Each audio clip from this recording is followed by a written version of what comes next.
If you'd like to see how I made this kitty approved cat tree, then stay tuned. Don't forget to also like, share, and subscribe to our channel. Thank you very much. What you're looking at is the foam from a swing that you put on your deck. This is 1/3 of the foam left. It's about 17 inches square. And so this is what he can lay on, and then what we'll do is we'll put a cloth over the top and staple it down to a piece of plywood. So when we get to that point, I'll show you that. Not sure yet if it'll be 3 or 4 feet tall. This 4x4 post is 3 feet tall. This one here is about 3.5 feet tall. These just came from Pallets, so I'll use something like that for its post. Thinking closer, maybe 3 feet tall. I have these 2x4s and a few other scrap ones that came from Pallets that I can use for supports, maybe for where he lays, and maybe for the feet, that kind of thing.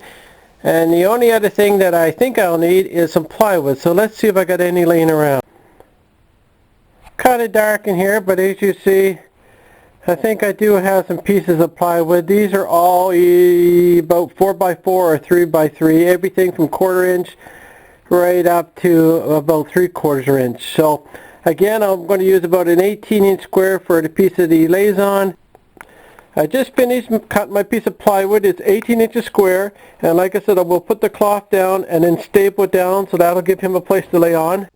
I've cut out 2 support boards to the top. They're 15 inches long each.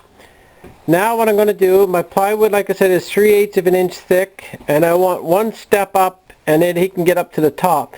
So I'm going to cut out a groove, probably in anywhere between 1/2 inch to an inch with the table saw, and then that way there, when I cut this step, which will probably be about 1 foot long by whatever, it'll fit right nicely in there. I'm going to work on the legs now.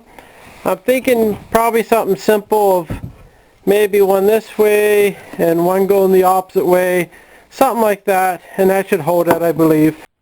So for a rough fit, we got this there is the base. We got a support leg going up. I cut a groove in there so the 2x4 fits in there. Okay, so this is the material that we're going to have for the cat to lay on. This is the good side, so we'll put that on the bottom. This is our foam, and this part here is the actual wood. And so what we're going to do is we're going to pull it up like this, and then we'll staple it here, staple it, staple, staple, staple, all the way around, and then when it's done, it'll have a nice cushy spot for the cat. Okay, so we've got the top on, staple it around underneath. I might now put a little thin board all the way across here just to help support it, and I'm thinking to maybe put a little board up on the sides just so he won't fall out if he happens to fall asleep. There's the board that I added to the bottom. That'll help hold the cloth on. And now around the 3 sides, the side, the back, and the side, I've cut out these angle type boards. And you can see the angle. And what I'm doing here, that'll be in the front, and then in the back, I'll put another board like that. So I finished putting the cat tree together. It still needs to be sanded. It still needs to be painted.